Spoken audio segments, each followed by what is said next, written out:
Ever since I was a child, I've turned it over. 3 different people ride away on a long journey with one common goal, the ultimate adventure, a trip that will be carved into their hearts forever. 9,000 miles, 160 hours on the saddle.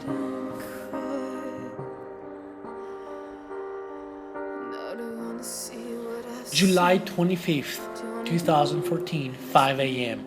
Starting point, Love's gas station, Las Vegas. We left the hot sun of Las Vegas as early as we could in order to avoid the 3-digit temperature numbers.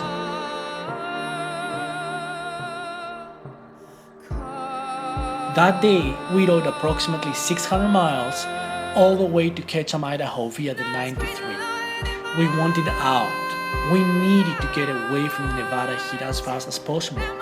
We finally made it. Ketchum, Idaho. Finding a hotel room was challenging because of the rally charity event weekend. Good thing was that we had a chance to see all kind of supercars, including the new 918 Spider. Not to mention that we took the opportunity to take some cool pictures.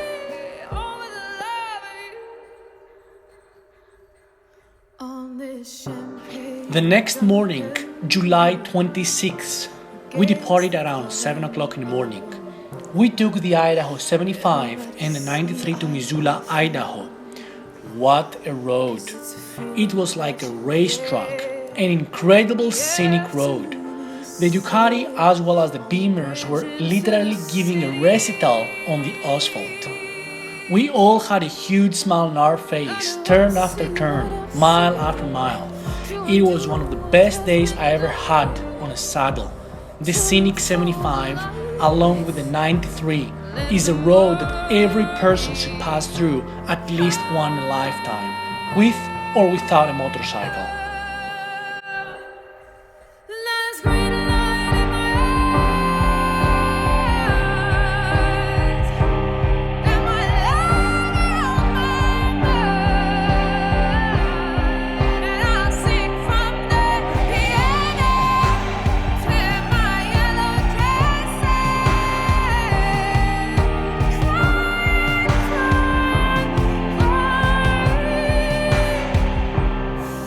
You're a hard soul to save, with an ocean in the way, but I'll get around it, I'll get around it. 'Cause you're a hard soul to save, with an ocean in the way, but I'll get around it.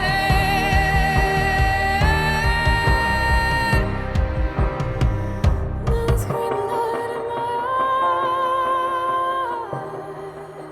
eyes, and my love on my mind,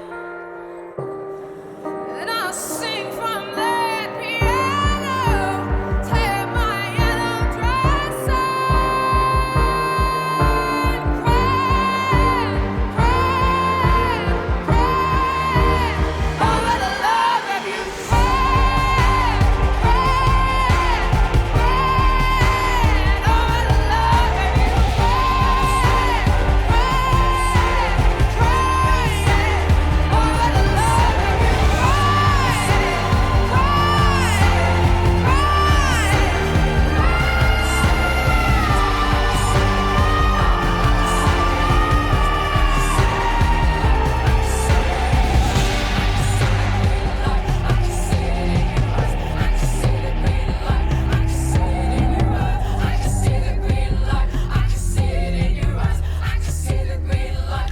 July 27th. Hello.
Rocky Mountains are incredibly beautiful.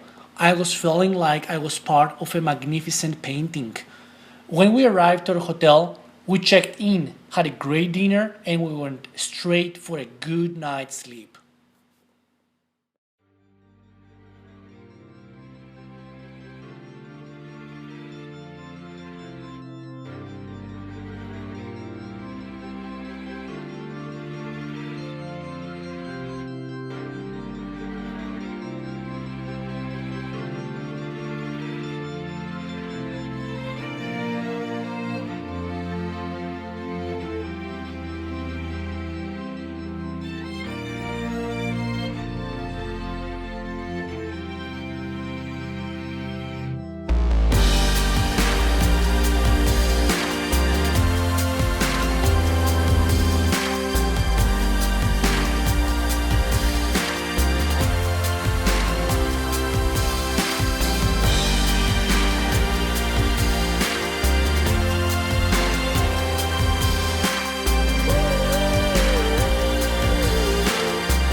expected the world, but it flew away from her reach. So she ran away in her sleep and dreamed of paradise, paradise, paradise.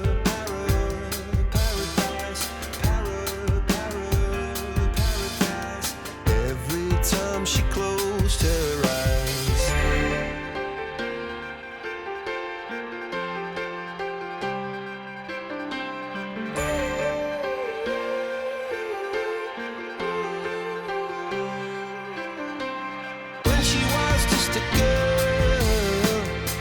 expected the world, but it flew away from her reach, and the bullets catching her teeth. Life goes on, it gets so heavy, the wheel breaks the butterfly. Every tear a waterfall. In the night, the stormy night, she closed her eyes. In the night, the stormy night, she flies and dream of paradise, paradise,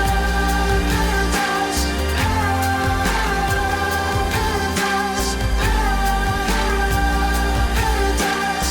Oh, she dream of paradise, paradise,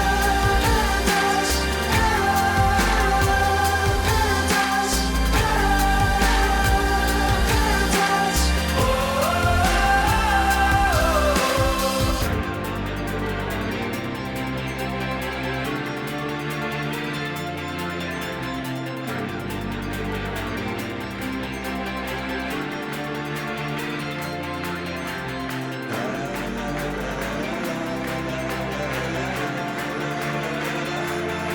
So lying underneath those stormy skies, she said, oh, I know the sun was set to rise.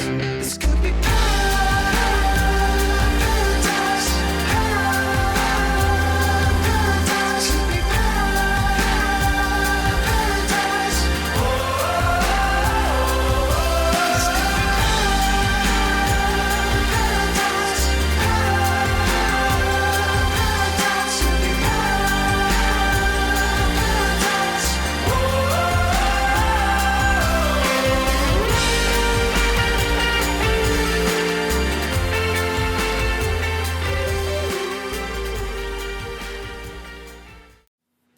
July 29th. Our plan today is to get to Fort Nelson, British Columbia. This is quite a special day because we will enter the Alaska Highway. The world famous Alaska Highway starts all the way from Dawson Creek, British Columbia and runs to Dalton Junction, Alaska via Whitehorse, Yukon. We took our shots of the famous sighting and started heading north. The weather was still nice, a bit cloudy. Temperature was in the high 60s. So far, so good when it comes to rain. However, when we arrived to Fort Nelson, the very moment we checked in the hotel, it started pouring. And when I say pouring, I mean really raining hard. That same day was also very special because for the very first time I ran out of gas. The northern we were going via the Alaska Highway, the less gas stations we came across. The Ducati Multistrada 1200 can make about 260 miles on one tank if, and I say if, you're gentle with her. I passed one gas station without refilling. I still had another 140 miles range when the GPS showed me that the next gas station was only 60 miles away. So I would have easily made it if only the next gas station was not closed. I managed to stop the bike 4 miles before completely running out of gas. I had my fancy auxiliary gas tank with me, which was ridiculously complicated to make the gas flow on that stressful moment on the side of the road. At that point, we were really tired and we couldn't wait to get to a hotel. We had already ridden over 400 miles. We bypassed the fancy flowing mechanism by trying to pour the gas directly into the bike. I will never forget the moment when Rudy was trying to help me pour the gas into the tank and half the gas was leaking all around it. Be careful, you're spilling half of it out. Stop! Stop! I know I'm spilling half of it out, but that's the best I can do. I only need 1 gallon inside. I don't care for the rest. It was a hilarious moment. I only wish that Scott had recorded that very moment.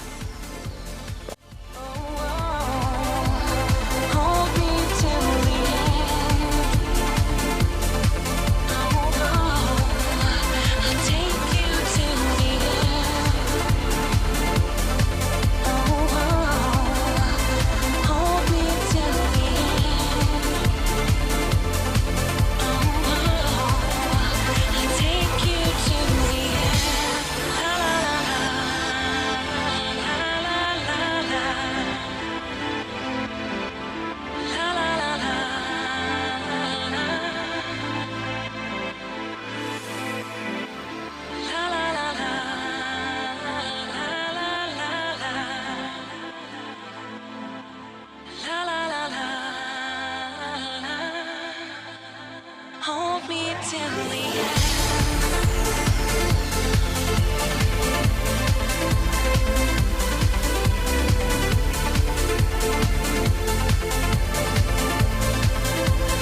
Hold me till the end.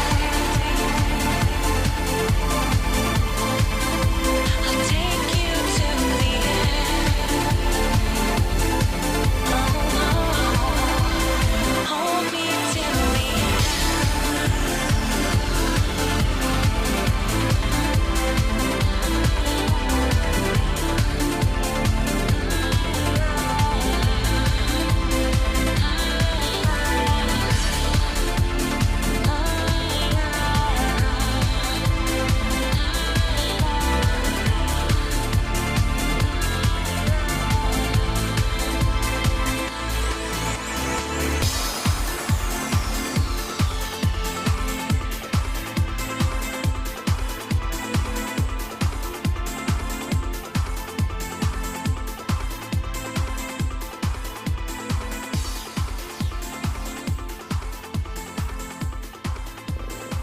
July 30th. We rode all the way to Whitehorse, Alaska. That was one of the longest riding days that probably should have been planned in another way. 600 miles of twisty roads, which may sound fun, but it is actually too much and not recommended. We took our pictures of the famous Sagging Post Forest at Watson Lake in Yukon. Walking through the forest, I could almost feel all these people being there, posting their signs. That place has a magical, unique vibe. The deeper you walk into the forest, the more alive the place gets. We gassed up, had some snacks, and started riding again. The next stop was at the Yukon Motel and Restaurant in Teslin. It's a cute little town. We had dinner, gassed up, and kept moving. The weather was becoming colder, wet, and grey clouds were spread through the sky. I was wearing my one-piece leather suit with the headgear under armor, which kept me warm. Rudy and Scott activated their electric vests. Few hours later, we arrived in Whitehorse. We took our picture of the famous icon and headed straight to the hotel. It was an exhausting day.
July 31st. We left Whitehorse around 11 o'clock in the morning. That morning I realized that the clutch on the Ducati was getting softer and softer, so it was time for a bleeding. I bled the clutch, put some air in the tires, and started heading north. Our next stop was at Dawson City in Yukon.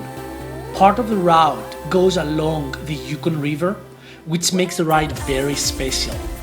Incredible scenery. All you could see was forest all around. Forest, forest, forest. The ride was quite easy that day, on 333 miles. The road was in great shape with some very long straightaways. The weather was grey and periodically wet, but nothing out of the ordinary. When we arrived in Dawson City, it was still early in the afternoon. We grabbed a room and went straight to dinner. Dawson City is a very cute town with a character of its own and a history that follows it. It was founded in 1887. Back then, it was the center of the Klondike Gold Rush. The place was incorporated as a city in 1902 when the gold rush had ended and the population was about 5,000. It's remarkable how the city's population dropped to 600 mark through the 1960s, but has risen and stabilized since then.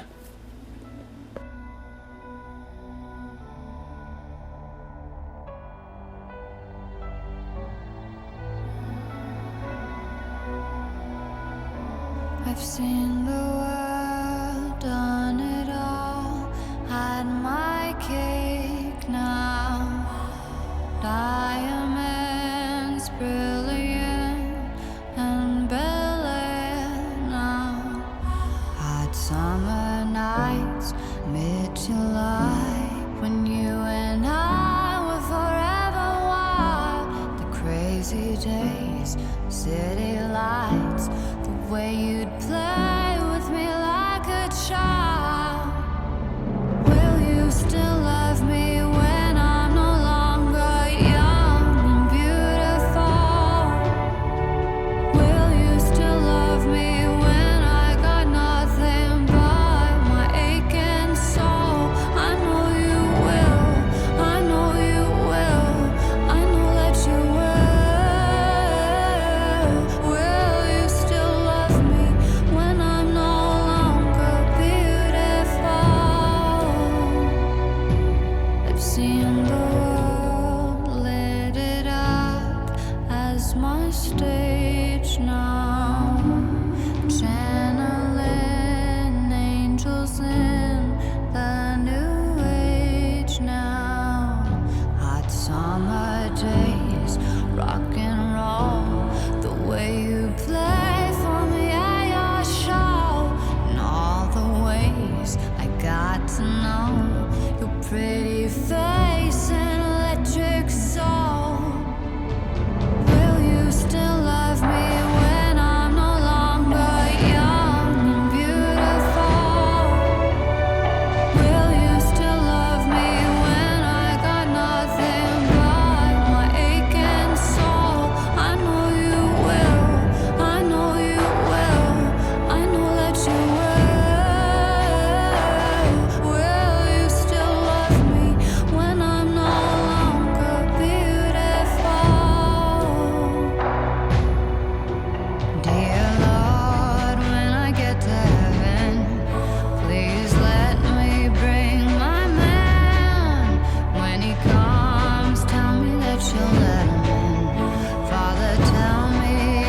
August 1st.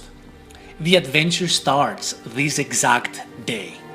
Dawson City to Talk via top of the world highway. This is a very scenic route. It's so spectacular that during the whole ride I had goosebumps all over my body. If you think that the name Top of the World Highway says it all, wait until you ride this road. It starts paved and progressively becomes graveled. The great fun comes with the rain because of the mud. It's not as bad as the Dalton though, no comparison. However, it became challenging at some parts. We took the ferry from Dawson City all the way across and the fun began. Small hills that progressively became steeper.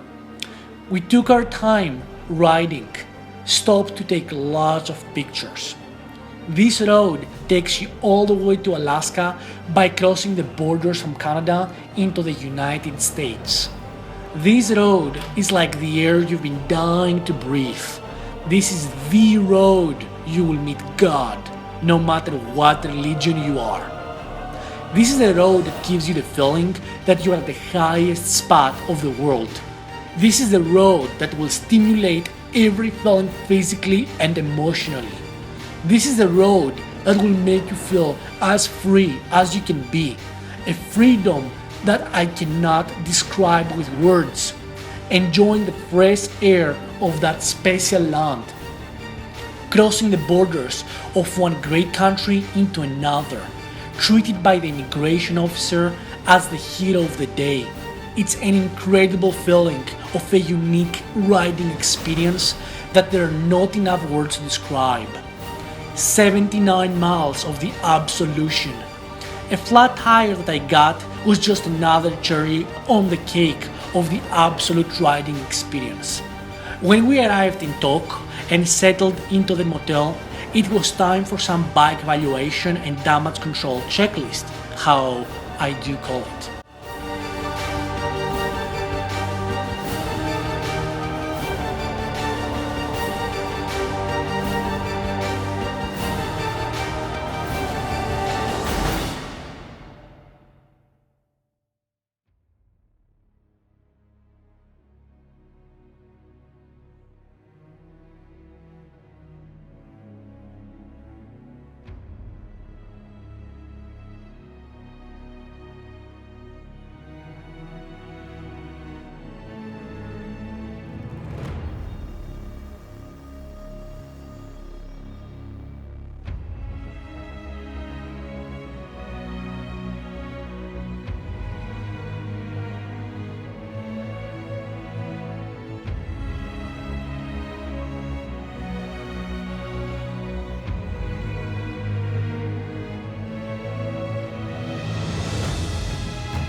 I went through the checklist to see the overall health of the Ducati and make sure that everything is within the ordinary.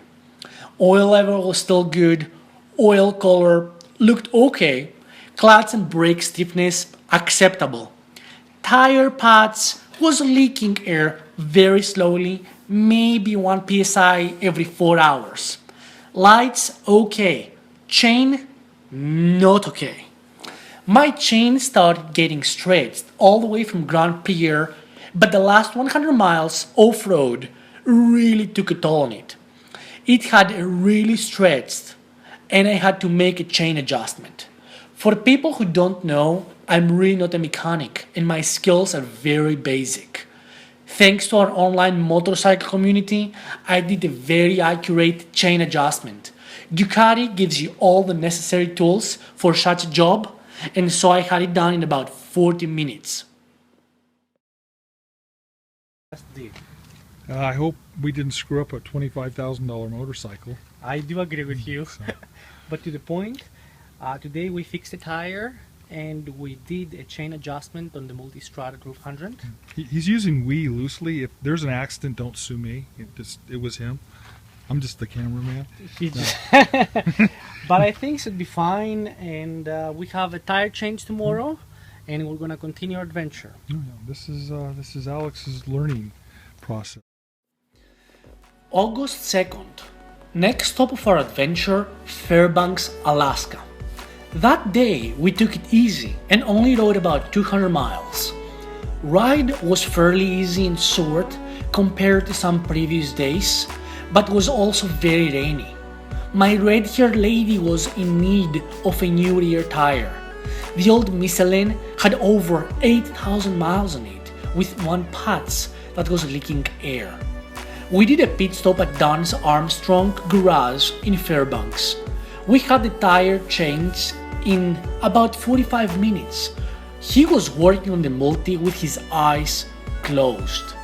Don is a very old school mechanic and the only mechanic in Fairbanks, Alaska who will work on a Ducati. He has a fairly good selection of tires and he works in his garage 24 hours a day, 7 days a week.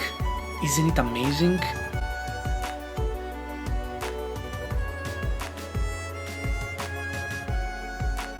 You can also sip at his house items that you wish to pick up once you arrive, so you don't have to carry them on the bike all the way from your starting point.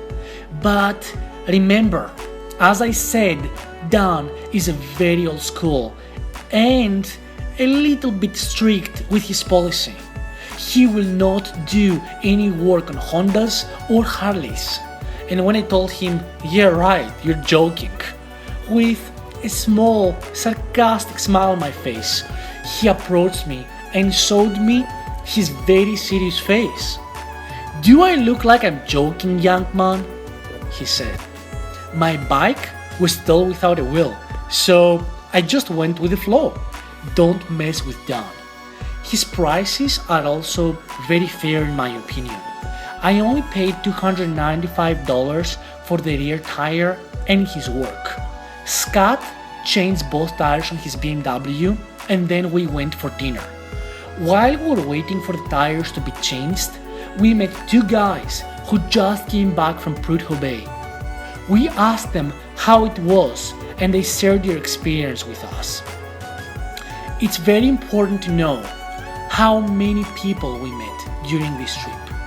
People were approaching us, asking questions about our adventure. However, the three basic questions were: where are you from, where are you going, and how big is the engine? I already knew that motorcycle people are very sociable, and this trip just confirmed it. Motorcyclists are never ever alone on the road. They not only watch each other's back, but in an impressively remarkable way, strangers are also looking after them. Everybody, we're right here. Actually, we're right here, closer than I thought. We're gonna just go a couple clicks up the road to the Arctic Ocean, do a little polar bear swim, see how small our wieners can get, and we're gonna head home. What? I smell adventure. That's what I smell. We're gonna jump in the Arctic Ocean, right? I'll go for a swim in the Arctic. I have my swimming trunk. I have a rope. I could In the evening during dinner, it was raining again. That's where I made the statement. No matter what the weather would be like, I would at least attempt to make it to the Arctic Circle. Scott and Rudy were very skeptical about it. They didn't want to risk having an accident or incident by attempting such a ride. Their thoughts were if the weather would be good, they'd go to the Arctic Circle. No word for Prudhoe Bay. That was not even an option. Prudhoe Bay can be very challenging, not only weather-wise, but also hotel-wise. Finding a hotel room up there is usually impossible. After discussing about it for a while, we all agreed to see how the weather would be and maybe ride all together to the Arctic Circle. After that, I would continue alone to Prudhoe Bay and we would all regroup 3 days later in Fairbanks. We enjoyed our dinner and headed to the hotel. While we were unloading the bikes just outside the entrance of the hotel, something very interesting happened. An old man named Bob approached us. The conversation that took place was like this. Bob, are you guys heading to Prudhoe Bay? Alex, yes we are. Scott, we don't know yet. Bob, I'm 73 years old. I rode all the way from Florida, and this is the second time I'm attempting something like this. I have reservations in Wiseman and Prudhoe Bay, and if you're heading that way and you cannot find a room, I would be happy to let you stay with me. I'd love to ride with you guys. Bob shared his story with us. The first time he tried to go to Prudhoe Bay, it started pouring rain. The road became extremely muddy and he had to go back. However, this time he was planning to tame the Dalton highway no matter what. It was one of these moments which really made me feel that if something is meant to happen, then it will happen. And I think Scott and Rudy were also feeling the same way. Bob is a very strong character with lots, and when I say lots, I mean lots of personality. A challenging adventure for a 73-year-old man, checking one more text box off the bucket list, a difficult text box too. I only wish that I will be able to drive a car when I reach his years, nor try to motorcycle in 600 miles of ruts and mud. That's a ridiculous challenge, but still, I wanted to be there when he would achieve it.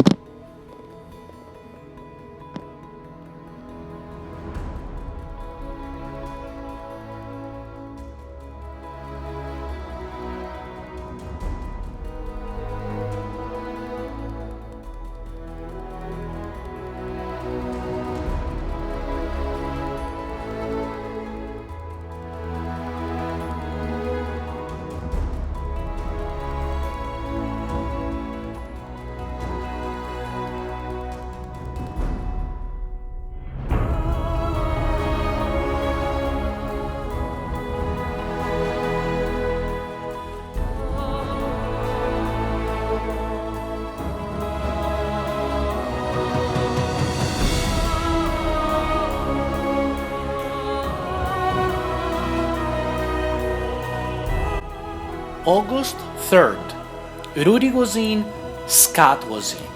And when I say in, I mean all in for Prudhoe. At this point, it's worth to note the fact that we would all attempt to go to Prudhoe was very remarkable to me. I have a lot of respect for responsible people who don't like taking stupid risks. People who have many serious responsibilities in life. People with family, kids, employees. I want to thank Rudy and Scott for risking everything and join Bob and me on such an adventure. An adventure with one goal: tame the Dalton Highway. That was all in for them, and I will always remember it. After a full breakfast, we all sailed north. The next picture was planned to be taken at the Arctic Circle. Now it was getting serious. It was game over and game on at the same time. No more games from now on. We had to be focused and pay attention not only to the road, but also to the physical condition of our bodies, our emotional condition, and the mechanical state of our bikes. Even if one of the above went wrong, the whole chain would break. We all agreed that we would stick together no matter what. Fairbanks to Prudhoe Bay is 500 miles. Right in the middle of this route, there is a little village called Wiseman. This village is quite small since only 20 people are living there year-round. We all made arrangements to stay there that night. When we started riding, my feelings were mixed. I always wanted that accomplishment, but some other part of me was trying to create an argument about it and just go back. At the same time, I felt like I was on a racetrack, feeling the flow of the unleaded 91 through my veins. How could I even think about turning back at this point? I had already ridden almost 4,000 miles to come to this point right here, and now what? Just go back? No way.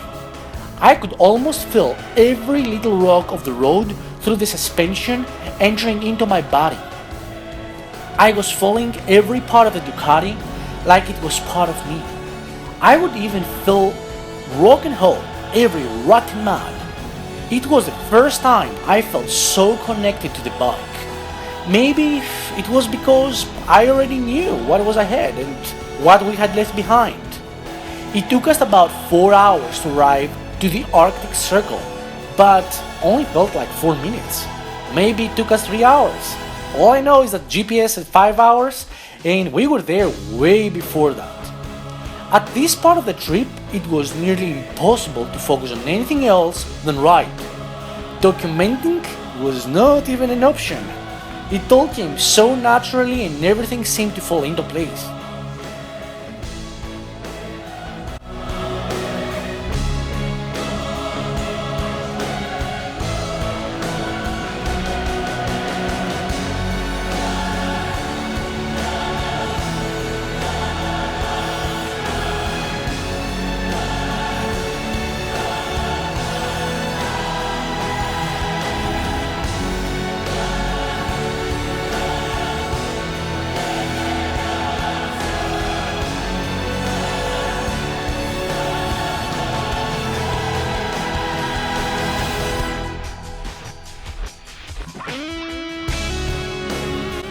Next stop, Yukon River Campground and then Coldfoot.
We all made it to the Arctic Circle, took our pictures of the famous sighting and continued heading north.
Coldfoot is also a campground located about 15 miles before Wiseman, the final stop before Prudhoe Bay.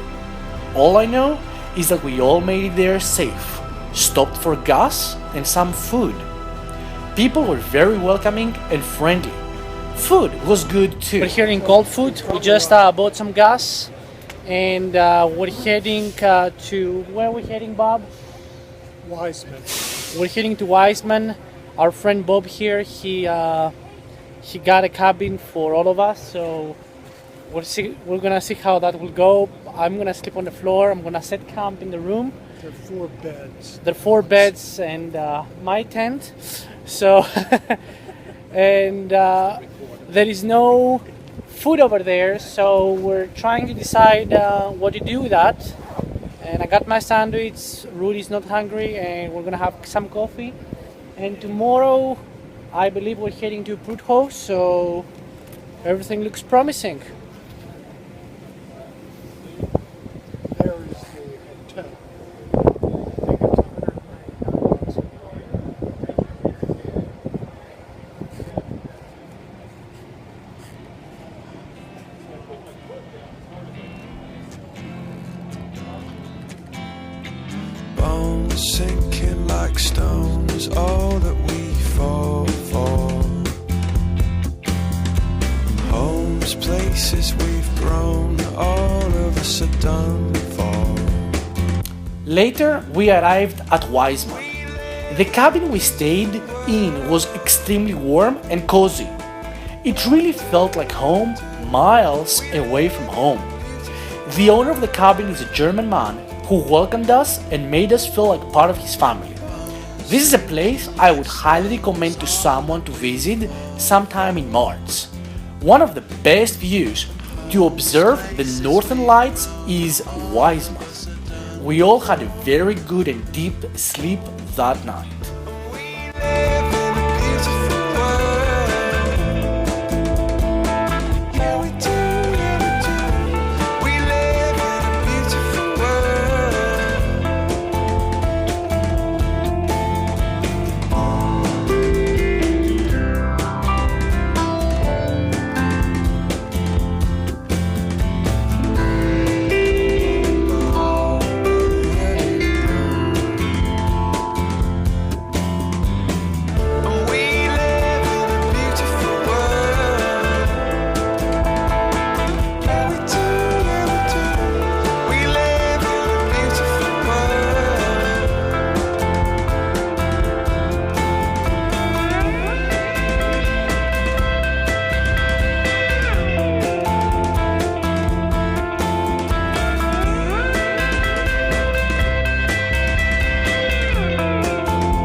Somebody to lean on.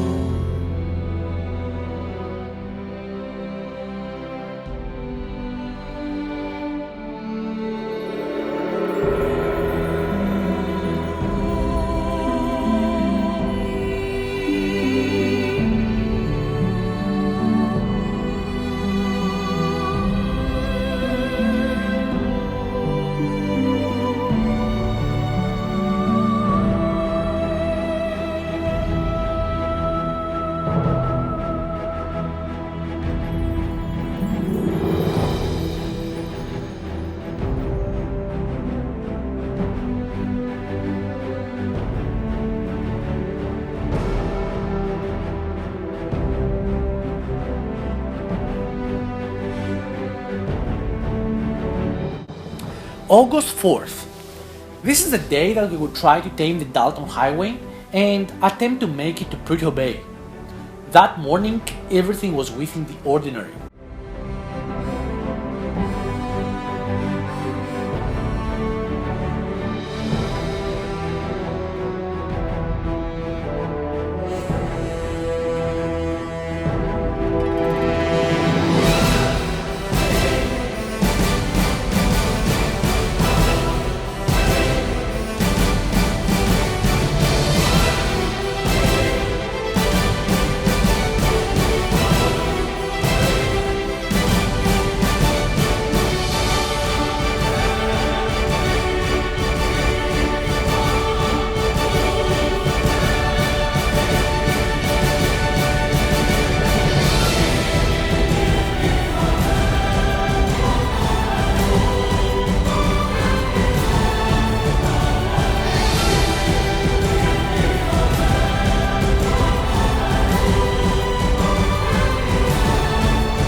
That very same morning, I also made an agreement with myself.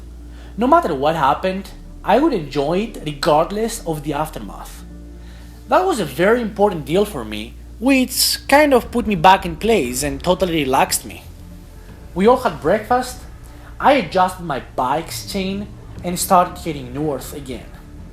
The famous James Dalton Highway with the notorious Dalton mud welcomed us all. This was the ultimate test for the Ducati, a bike that hasn't been seen many times on this latitude. The scenery was amazing. The beginning of the road reminded me a little bit of the top of the world highway, but this one had a different taste. It was spicier, juicier, and definitely wet. The bike was sagging more than it should. Every turn we were taking, the scenery was different. One moment, the sky was totally blue, and a few moments later, it was cloudy. Gravel was somehow dry, but progressively started to become wet. Dalton Highway is known for the world's most dangerous roads on the earth for a number of reasons.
First of all, when it gets wet, it's getting muddy.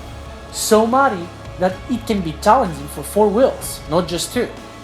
Another reason is because the truckers working at the oil fields, literally, they own this road. Yeah, in other words, we are in their way and they have a job to do. Trucks can go between 60 and 90 miles per hour on that same road, and if you don't believe me, just watch an episode of Ice Road Truckers to see what I'm talking about. 100 miles into riding the Dalton, the suspense of what's next was building up. The adrenaline was kept rising. This mud is not a simple mud, but it's chloride calcium. When it mixes with water, it becomes thick, dirty mud, and when it dries, it leaves a gravel road as hard as cement. It can also be very hard on moving parts of the bike. We kept riding, and the weather continuously changed. Blue skies became gray in no time, and then rain followed. For someone who hasn't really ridden off-road before, when the Dalton is dry is really not a big deal. Hard gravel with some deep gravel spots and many holes. All the rider has to do is watch for the tracks and keep the bike as straight as possible. Keep the momentum over the gravel and keep moving. However, when this gravel reacts with rain, it becomes a completely different story. Devilish mud all over the bike, all over the helmet, and all over the gear. The visibility can be significantly reduced. At the same time, we're still in the way of the trackers who have a job to do. We still have to keep the bike on two wheels and still make peace with the idea that one wrong move and the game is over. Two wrong moves and it can be fatal. Unlike PlayStation, there is no reset button here. Is it worth it? Pictures and video can say it all. And I can tell you that I loved every millisecond of it. This road puts human and machine through the ultimate test.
Somebody ran away saying fast as I can.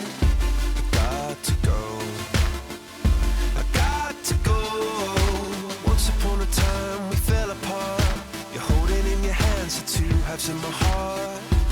Oh, oh, oh, oh.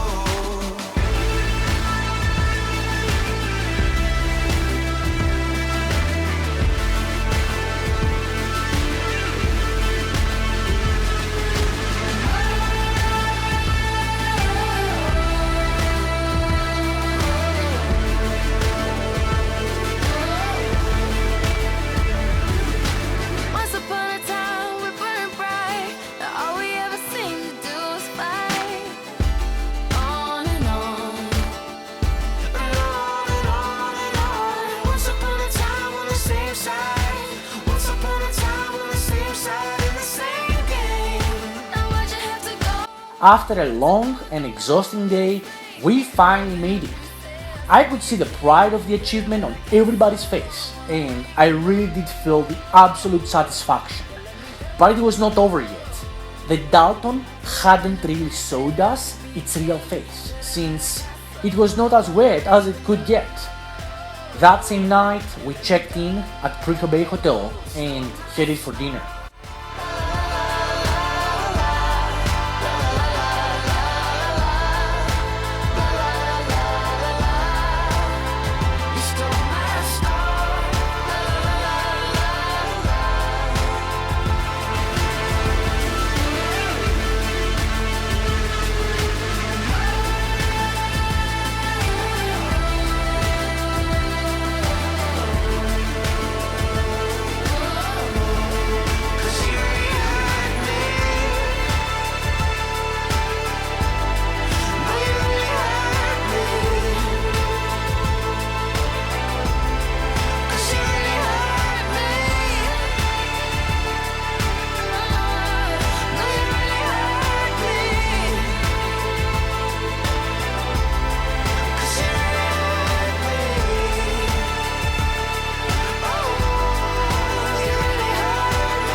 Life in this place is different than any other place in the world.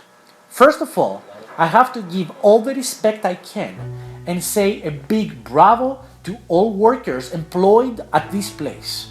It's a hard place to be. It's an oil field with many workers. People who work 16 hours a day and have a difficult job to do. Workers who have to fight with all the elements and Mother Nature's 24/7.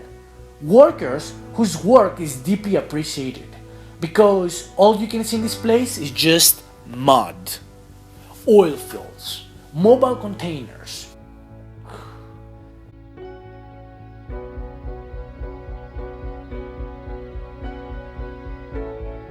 The room was not fancy, but it was clean and shared a bathroom with a room next to it. Internet connection though was better than Las Vegas, so no comment about it.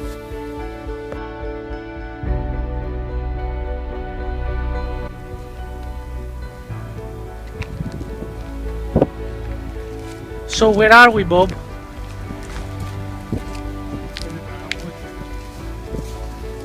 This is where we're at. Prudhoe Bay.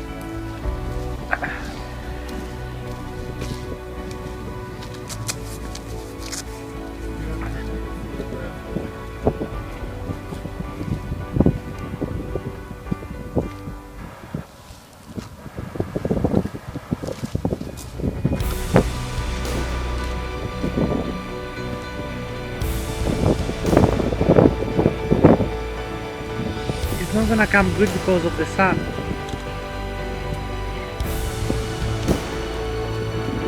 I'm gonna take one in the morning when the sun will be on there.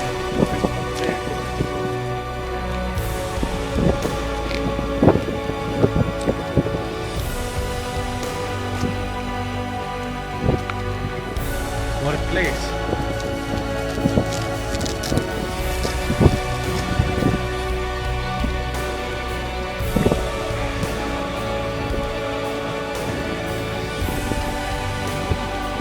That's where the gas station is.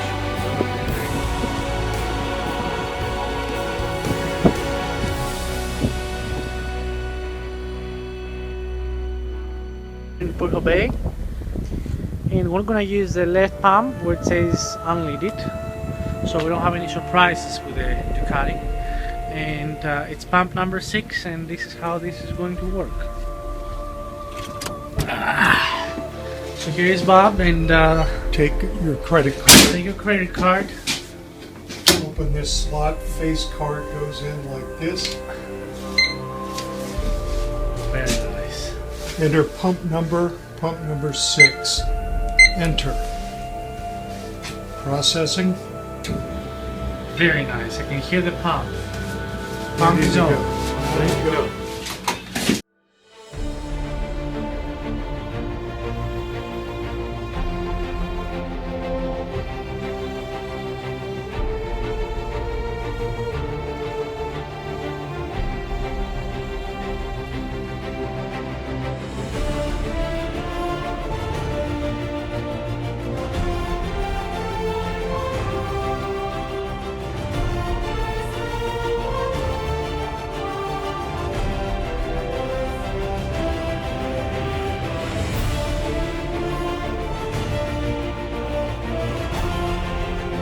The good thing though is that this place had a very good food.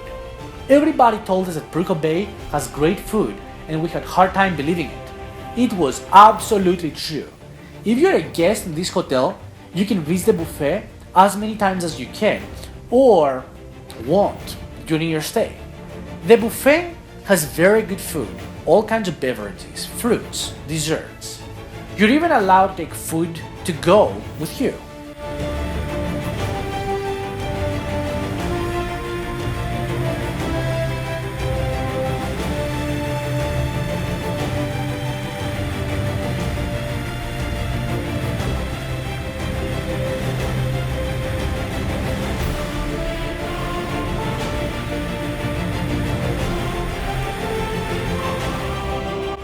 August 5th. That morning was raining, and as a matter of fact, it seemed as if it was raining all night long. Everything was dirty, muddy, wet, and did I mention cold? Around 36 Fahrenheit. We all had breakfast, geared up, and started heading south. Visibility was ridiculously low. If you opened the visor so you could see, the water just smashed on your face and it was very painful for your eyes. So best choice would be visor slightly opened. The Dalton was very wet and extremely muddy. It started showing its real teeth. We all had to ride hard or stay back. Stand on the pegs and look as far as we can. Focus on the road, be one with the bike. Worst case scenario, go down. It's not the first time, right? I was trying to keep my speed around 50 miles per hour and sometimes even faster. I was in need of that momentum more than anything else. Ducati was giving a performance that I couldn't believe. I had her on the enduro mode, most of the way standing on the pegs and just bonding with her. It's a very mixed feeling riding the Dalton, being so nervous about the situation and so alert to keep that bike up on the mud. At the same time, going fast enough to maintain momentum and not get passed by semi-trucks. Believe me, you don't want to be passed by those beasts.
All of this stress leaves you limited time to enjoy the scenery, which, believe it or not, I did.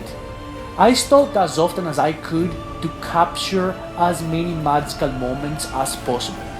That day I was wearing my leather suit and my cold gear Under Armour underneath, a sweater, and 2 t-shirts, which all kept me pretty warm and dry. 100 miles down the road, we stopped to refuel. Although the BMWs had no range issues at all, my Ducati ran dry pretty soon. Then I realized that we're oil everywhere. And when I say everywhere, I mean all over the place. The front oiling seals had given up and oil was leaking everywhere. I had no choice but to keep moving since that was the least that could happen. Everything else was within the ordinary. Take my hand if I'm lying to you. I'll always be alone if I'm lying to you. Take your time if I'm lying to you. I know you'll find that you'll believe me, you'll believe me.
We finally made it back to Wiseman.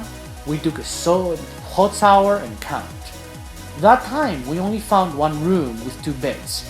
I set camp right outside and it was very enjoyable evening. That night we met some more fellows traveling through. We shared stories and it was a great day and tremendous experience. Bob couldn't stop bragging about his achievement and trust me, I cannot blame him. He did it. I actually believe he's the oldest man to take that road all the way to Prudhoe Bay on 2 wheels. Congratulations to him.